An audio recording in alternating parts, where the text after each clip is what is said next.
Now, when I think about what it takes to build a big business, I see that there are so many other pieces that you have to get right. Number one, you need to pick a big market where there are a lot of buyers in the market. There are a lot of potential revenues to be had. You kind of have to pick a big market first. Markets that don't exist don't care how smart you are.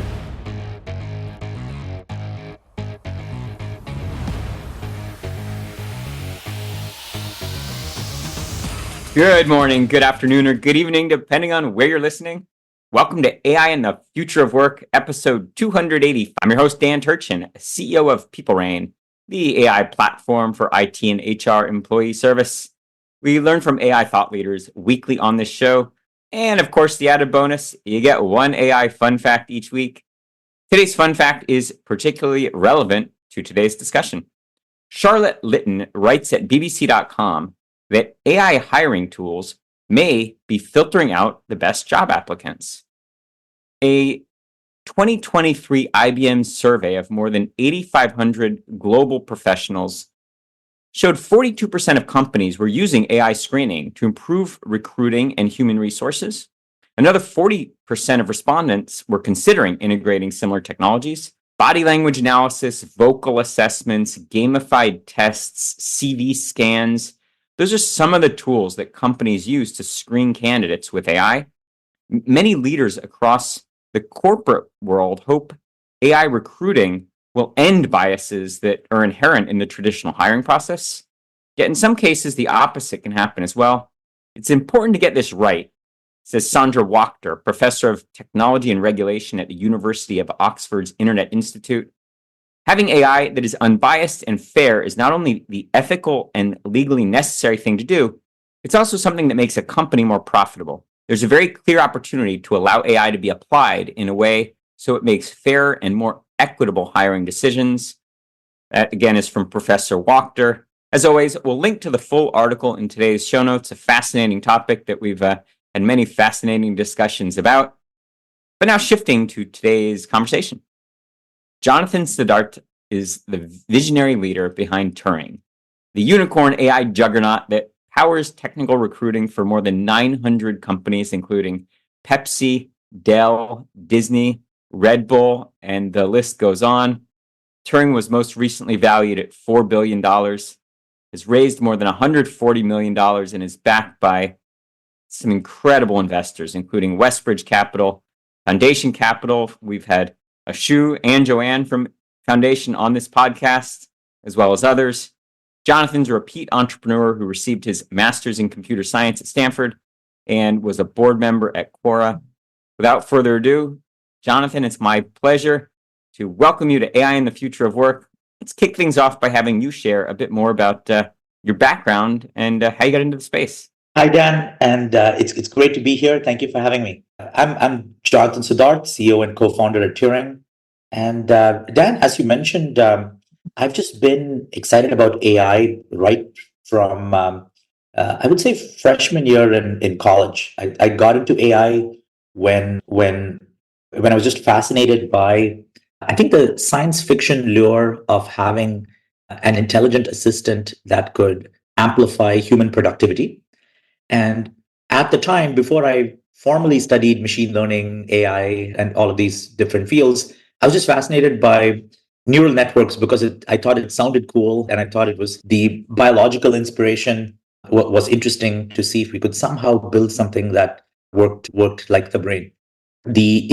So I started off in AI just building things by myself, tinkering, and one of the first things I tinkered with was to build software that could guide a self-driving car and have it automatically learn how to overtake human drivers, how to drive in like a simulation that I had to code up myself. And then I published a bunch of papers in AI. I came to Stanford. At Stanford, I met my wonderful co-founder, Vijay. I started an AI company called Rover after that did personalized content recommendations. That company had a successful exit.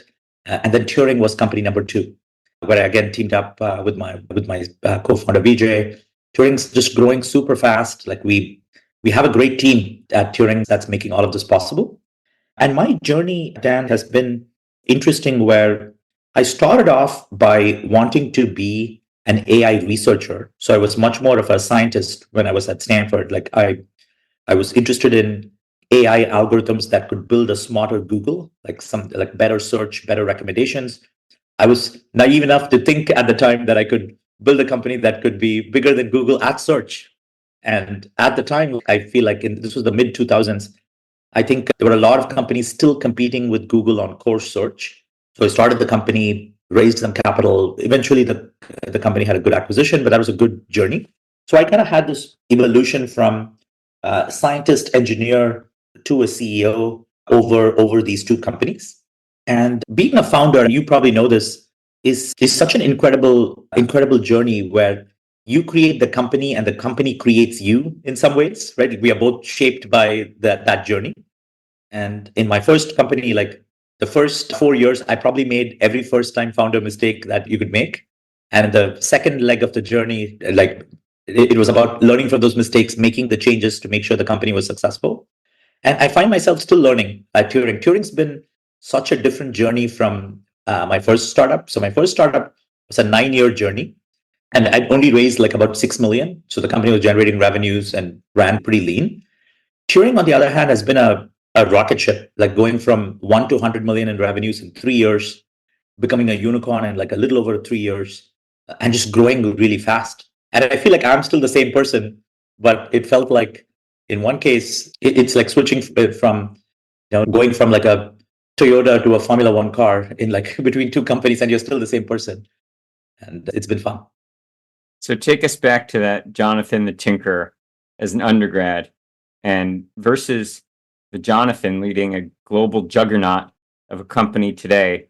What did the Jonathan undergrad tinker not know about who the Jonathan of Turing would become? I think the Jonathan, the tinkerer in undergrad and in grad school, was all about being curious about what problems AI could solve really well. And I had this sort of sense of wonder about what AI was able to accomplish, even back then. And I'm going to share a little bit about what's common between the Jonathan of undergrad, grad, and the Jonathan of today, and what's different.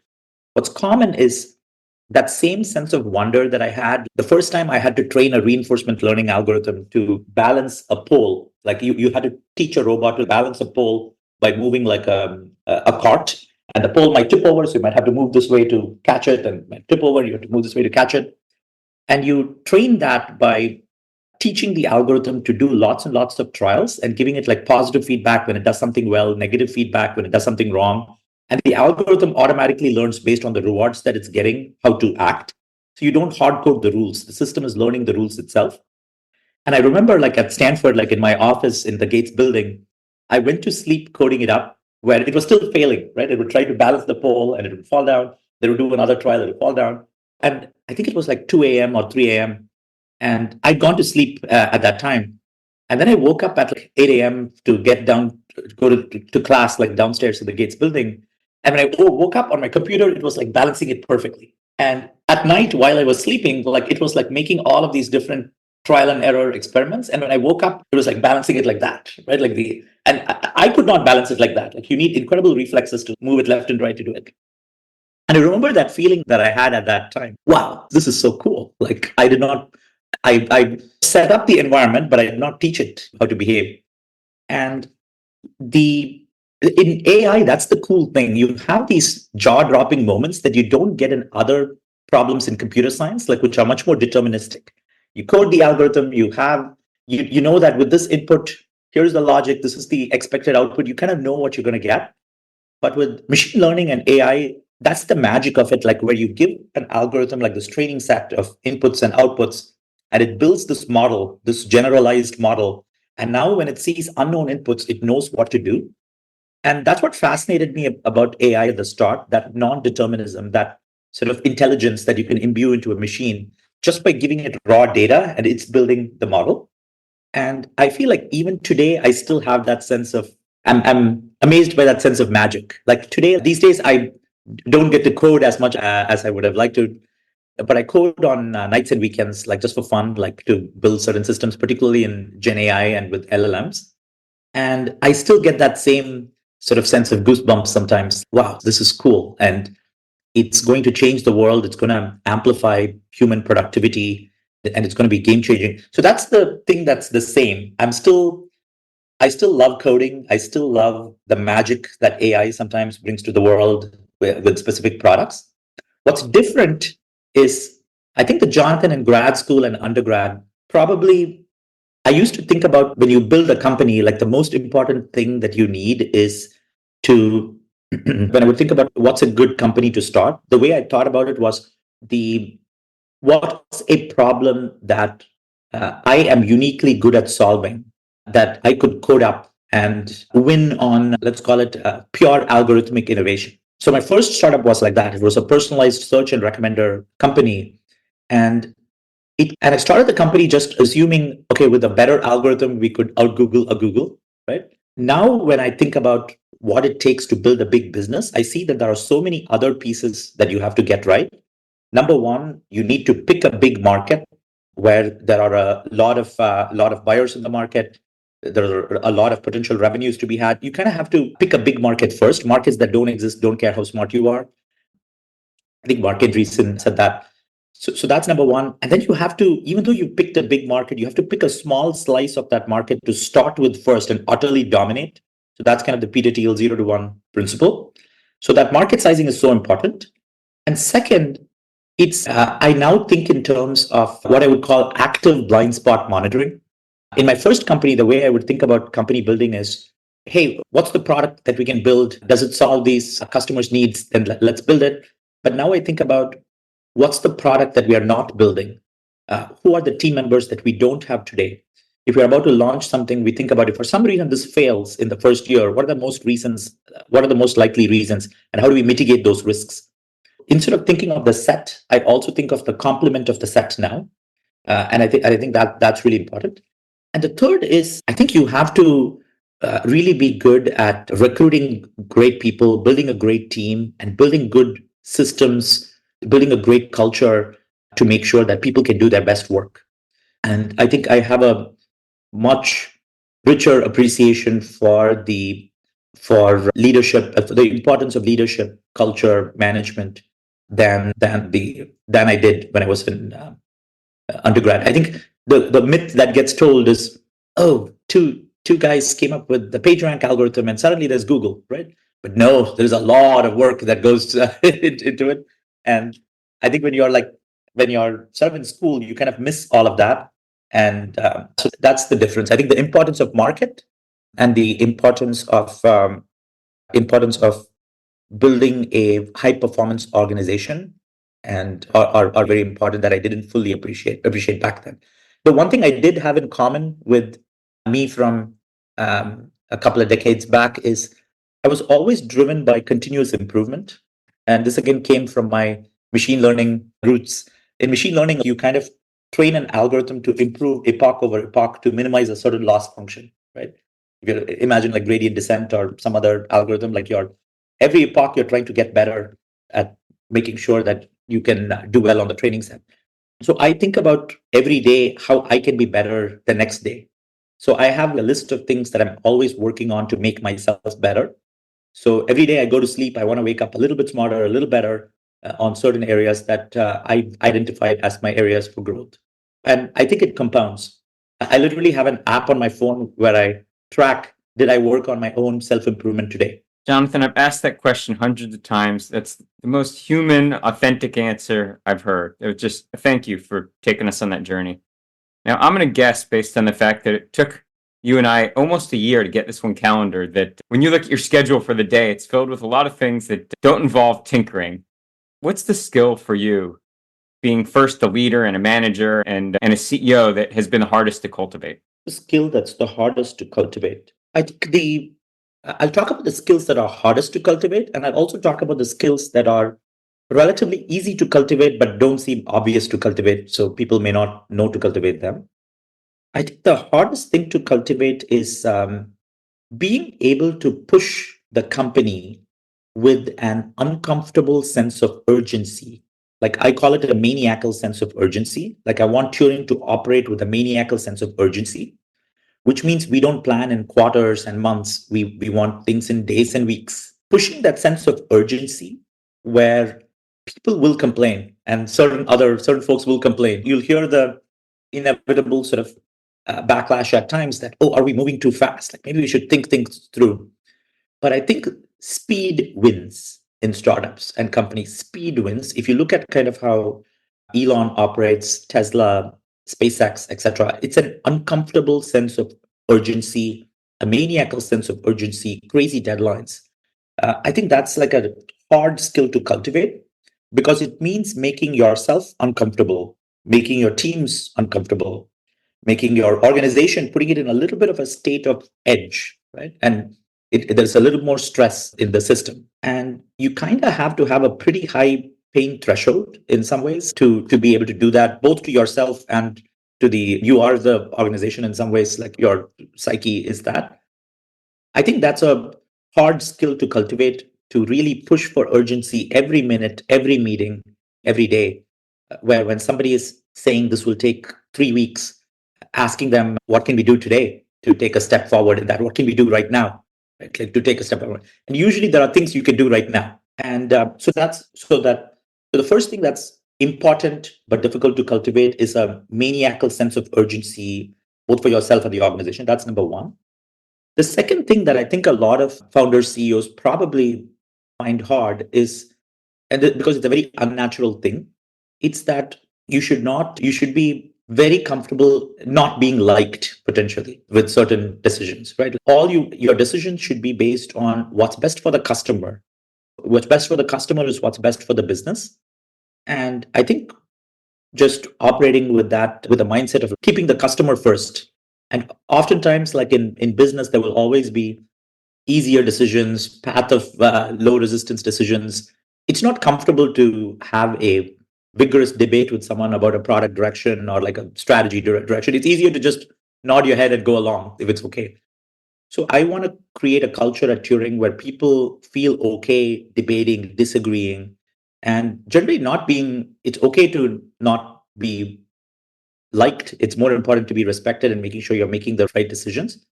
I think that's not an obvious thing. I think humans probably have a desire just to be liked and to get along. And I think, but as a leader, you kind of have to know when to push.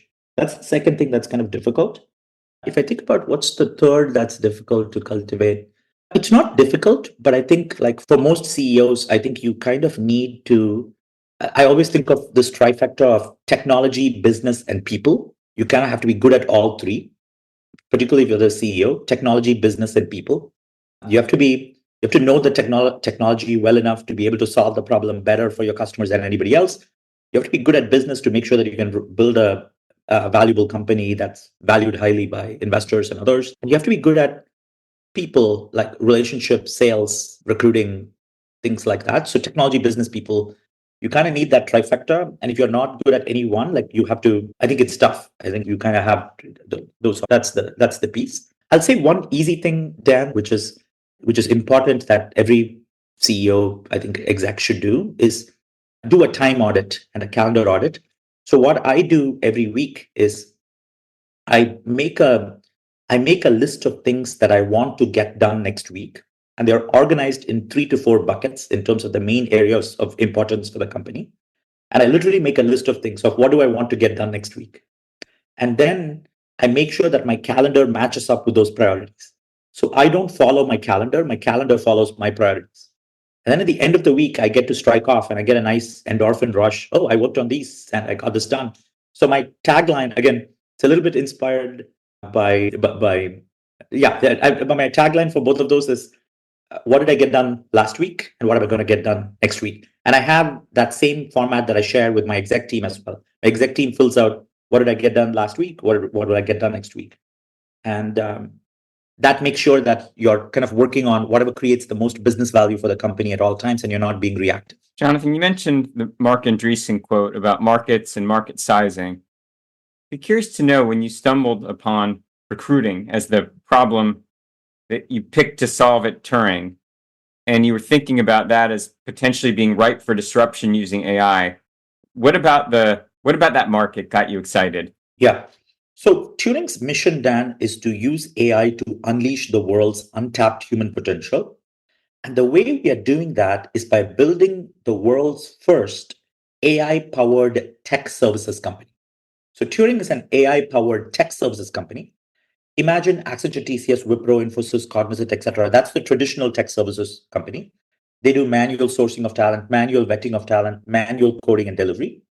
We use AI to automatically source developers, use AI to vet and match talent, and now we're using generative AI to speed up the productivity of the teams that we deploy. And our clients come to Turing for three specific things. We either deliver projects for our clients. So we are working with clients like many of the clients that you mentioned. So today, some of our clients include Disney, Pepsi, Rivian, Coinbase, Reddit, many others, OpenAI, Anthropic, etc. too. So our clients come to us either for the fact that we deliver projects for them, and our projects tend to be around generative AI infused solutions to business problems, or to train LLMs to get even better at model performance for coding, problem solving, reasoning, etc. We help companies with supervised fine tuning, RLHF, etc. And we also do product engineering projects, like just build high quality custom engineering applications. So number one, we deliver projects. Number two, we deliver vetted talent. So Dan, for example, for your company, if you needed 5 React Node developers, 5 full stack developers, you can come to Turing, push a button and get vetted talent, and you can scale up your team, scale down your team as you like to. So those are the two things that we do: deliver projects, deliver vetted talent, and particularly focused on LLM training, where we work with all the major foundation model companies today. Now, to your question, what about this market got us excited? Number one, the sheer size of the thing. This is $1 trillion market. And the two biggest companies, Accenture and TCS, are at 200 billion market cap. They're still relatively small. It's a big market, highly fragmented, very low NPS. Nobody really likes who they're working with. And that's a beautiful market to disrupt. Like lots of revenues going into it, but nobody likes who they are working with it with anyways. And they're kind of commoditized like all of these companies. It's a little bit like how the car market was like a little bit prior to Tesla coming in. It's also very analog, very manual, very labor intensive. Our goal is to build an AI first tech services company where we can make something a lot more efficient. And I've found it much better to compete with non-tech companies than with tech companies. In my first startup, we were competing with tech companies. We were competing with Google, Facebook, Apple, many of these companies. And I can tell you it was brutal. It is brutal. It is draining with a 20% team to compete with a 50,000, 100,000 company. It's like attacking an aircraft carrier with an F-22 Raptor. And Turing, on the other hand, we are competing with fundamentally non-tech brick and mortar companies like Accenture, TCS, Wipro, Infosys. And that is so much better. It is so much better. I know how Tesla must feel competing with Ford, GM, and Volkswagen, and all of these companies. Those companies also have to transform and become AI companies now, and I think many of them will. But the thing I liked about this market is big market. Customers are not quite happy with who they're working with, and fundamentally an analog market where a digital solution will be very disruptive. Turing is to Accenture what Tesla was to Ford or Amazon was to Barnes and Noble. I thought that you were disrupting the traditional recruiting industry, less so the traditional BPO, the business process outsourcers. We recently had as a guest on the show the CTO of Wipro, who I thought provided a compelling argument about how Wipro is trying to reinvent itself as, of course, an AI-first company. But Turing didn't need to reinvent itself. Turing was AI first from day one. What's your advice to the C-suite at companies like the traditional BPOs that may need to be very aware of what's ahead when companies like Turing start to really eat into their market? So I'll share my advice. It's easy to give but hard to follow. It's be very comfortable disrupting yourself. The biggest mistake many companies make is that when there is a big disruption or change happening, they change too slowly. They try to do these itsy bitsy pivots. Oh, wait, let's just do this a little bit differently. When sometimes you need like a big wholesale change. And in Turing's case, there are two big tailwinds that have disrupted everything. Number one, the push towards remote work and distributed teams. People have realized now, by and large, for software companies, you can work as a distributed team by default. You can work from home by default and then meet as you need. That's a huge change. So all these big tech services companies that have giant campuses are in trouble because now they're like trying to get people to come back and work in their offices, and nobody wants to come back. They've all gone to places that is much better for their personal life, much better quality of living, and would like to work remotely and meet as needed. And they're getting their work done anyways. So that's disruptive for them. Remote work was a disruption. The second disruption is AI. And AI is a huge disruption both on the demand side and on the talent side. On the demand side, it's a disruption because every company today needs to be an AI company. AI transformation is the new digital transformation. But to be an AI company, you first have to be a data company. And you have to make sure that you're building the right infrastructure for your data needs. And to be great at doing this, you have to be an AI company yourself. And unfortunately, many tech services companies, because they are analog brick and mortar companies, what do they know about what's the right solution? Turing benefits from being a AI native company ourselves. We have to build massively scaled AI systems to do vetting at scale, matching at scale, managing our teams at scale. Dan, you'll be surprised. About 80,000 new developers sign up for Turing every month. And we have to build systems to automatically evaluate them using AI and others. My advice to tech services companies would be to embrace the change and don't be afraid to cannibalize yourself. I think back to the journey Steve Jobs and Apple must have had, like going from the iTunes model to streaming, right? Like which is a disruption. Like when people are buying like a whole CD to like people want to stream, you can either pretend Spotify doesn't exist or you can steer into it and build something better. And I think Apple did the right thing. And um, yeah, I have a lot of respect for the tech services companies, like including Wipro, Accenture, TCS, and first they laid the foundation for where Turing is today. I think of this industry as evolving in three epochs. Epoch one, Dan, was the BPO outsourcing era from the 90s, where it was Accenture, TCS, Wipro, Infosys. At that time, it was all about cost cutting, right? Like it was the boring stuff was shipped somewhere to get done more cheaply. That was the Gen 1 companies like Wipro, TCS, Cognizant, Accenture, etc. I think of Gen 2 companies as these companies like Globant, Global Logic, EPAM, and Endeavor, who started doing real product engineering. They actually built cutting edge products like for many of these clients, but they are still kind of centralized. Like they'll have a hub somewhere. Maybe it's somewhere in Eastern Europe, maybe it's somewhere in South America, maybe it's somewhere in India. It's still hub. Turing is a generation 3 tech services company, which is number one, AI powered, and number two, globally distributed. The company is in the cloud. We are building Accenture in the cloud. And we call this category talent cloud. So much like the compute cloud, you can scale up, scale down as you need it. We think talent needs will also be like that. And it's been fun to be inventing this category and growing. Great advice. I will say it's easier to give the advice as the disruptor than one of the among the disrupted. But I like that perspective. So you mentioned that both OpenAI and Anthropic are Turing customers. And so you're talking to a lot of entrepreneurs who are building AI first companies. And I got to ask for your perspective on the AI ecosystem. So just kind of in no particular order, open versus closed source. Is there an opportunity, or I should say, what's the opportunity for startups to compete with big tech when they lack compute, they lack algorithms, let alone chips and that sort of thing, but they lack data, all the things that seem to give big tech an unfair advantage? What's your advice to startups who are trying to be AI first in an era when they don't own any of the AI infrastructure? Great question, Dan. So, firstly, I think of AI as a foundational shift. It's still a tool, but a foundational shift.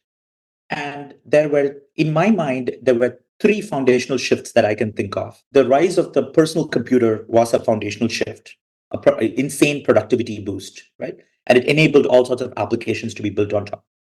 The second foundational shift is the rise of the internet itself, which enabled all sorts of applications to be built up. The third foundational shift was mobile, right? Which again was a huge productivity boost, lots of other applications built on top. I think of AI as that fourth wave. So computers, internet, mobile, and AI. Right? But it's still a technology, a tool, a solution. We first have to get the problem right. So my advice to founders is number one, focus on the problem. What problem do you think you can solve for a customer much better than anybody else? And that takes me to my second point, which is you have to be technical enough or team up with somebody technical enough to understand what are the technical capabilities that have become unlocked with the rise of generative AI and LLMs. You have to know the boundaries of the technology. LLMs can't do everything. They can do a few things way better than what supervised machine learning could do. You should know what that way better sort of areas where LLMs can make a difference. And you should also know where LLMs can't do or not the right tool, right? Generative AI is not the solution to all the world's problems. There are still many problems where supervised machine learning is the right approach. And there are other problems where machine learning or AI is not the right approach. You should use data science or data analytics or maybe like some other even non AI based system, right? So you have to be deep in the technology to know what technical capabilities have been unlocked so that you can pick a problem for a specific customer for a big enough market, but you can start with a small slice of that TAM first, that you can solve it better than anybody else. And then you can build workflows, AI native interfaces on top of that and build a moat. Because if you start solving a problem really well for somebody, over a couple of years, you will know more about that customer segment than anybody else. And that will become your moat, right? Companies like OpenAI, Anthropic, Google, Amazon, they're not going to go deep into every single use case, right? For example, in Turing's case, the fact that we've been in business for 6 years, we worked with some 900 companies and done so many matches of, we've given engineers to so many different companies. We've developed much better expertise than probably anyone on the planet in terms of how to vet talent, how to match talent, how to manage talent. That just comes by obsessing about that one vertical, that one problem domain for a very long time. So, my advice to startup founders would be number one, understand the new technical capabilities that are unlocked by LLMs, really deeply understand it. And second, pick a problem where LLMs can actually deliver a lot of business value. And ideally, it's something where you're helping your customers generate revenue rather than cut costs. I personally prefer things where you offer revenue acceleration than any efficiency boost. And then over time, like you will build a moat with the data that you collect, the insights that you have about your customer. I think customer insights is probably the best ever widening data moat. Every year you're in business, you're learning more, and it's tough for somebody to catch up. Like for a startup, I think the biggest friend is speed and focus. So if you're focused on some use case, and I know Dan, like you're really focused on, I like your focus on HR, IT professionals. And that's key, right? You're not trying to be everything for everybody. OpenAI doesn't know as much about HR, IT professionals' problems and needs as you do. And it'll take them a while to catch up. You kind of have to you have to clock in the time to really get there. And I think that's the advice for startups. Like I would also, the thing to avoid is not to build things that would be obviously in the product roadmaps of an OpenAI or an Anthropic or a Google or any of these or an Amazon. And I think like it's not too difficult to predict like what would be in like a platform company's roadmap. It's not easy, but it's not that difficult. Yeah, so I would just stay away from that. Like don't try to play the same game, play a different game. I feel like the things that 5 years ago AI companies would build, many of that has become commoditized as part of the base foundational model itself.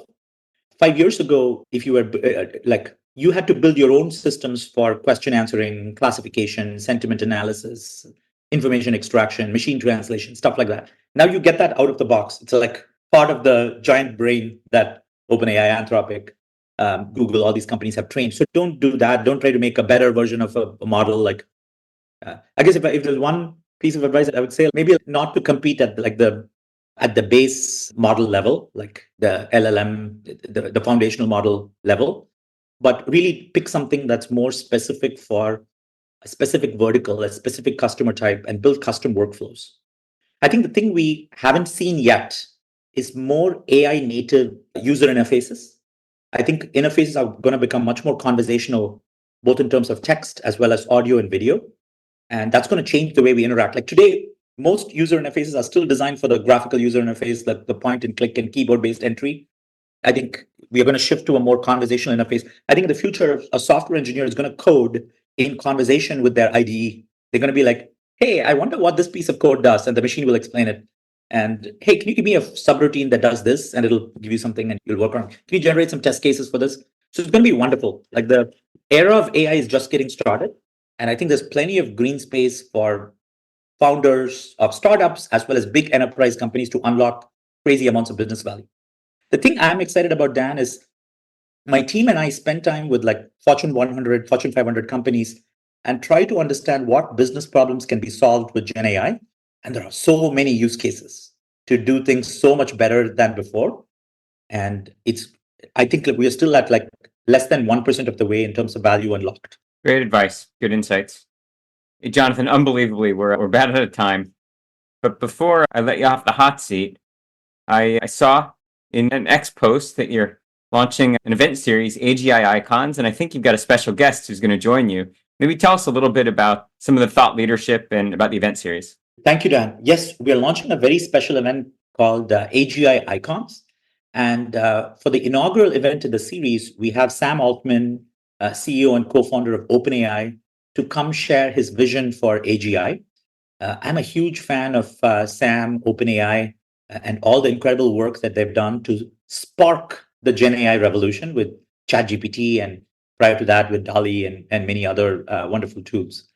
What we're doing with this event series is to bring together the builders, scientists, engineers, data specialists, people building the future of these AGI platforms and AGI products, and have a mixer with them with guests like Sam Altman.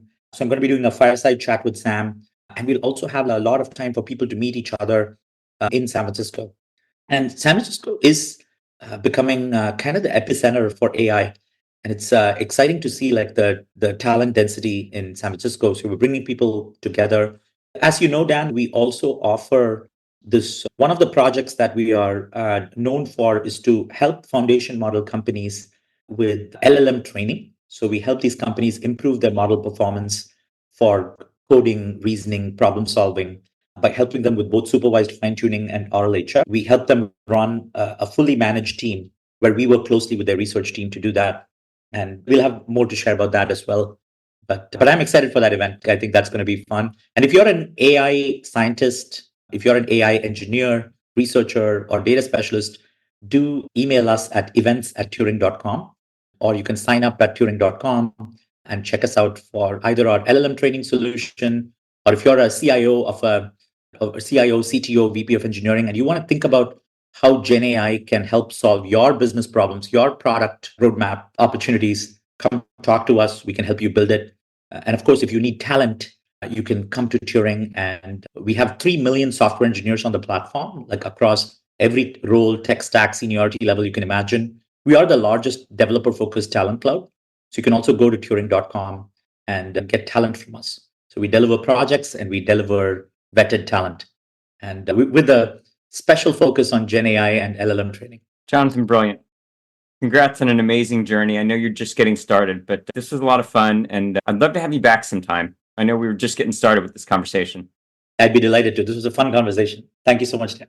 Excellent. Gosh, that's all the time we have for this week on AI and the future of work. As always, I'm your host, Dan Turchin from PeopleRain. And of course, we're back next week with another fascinating guest.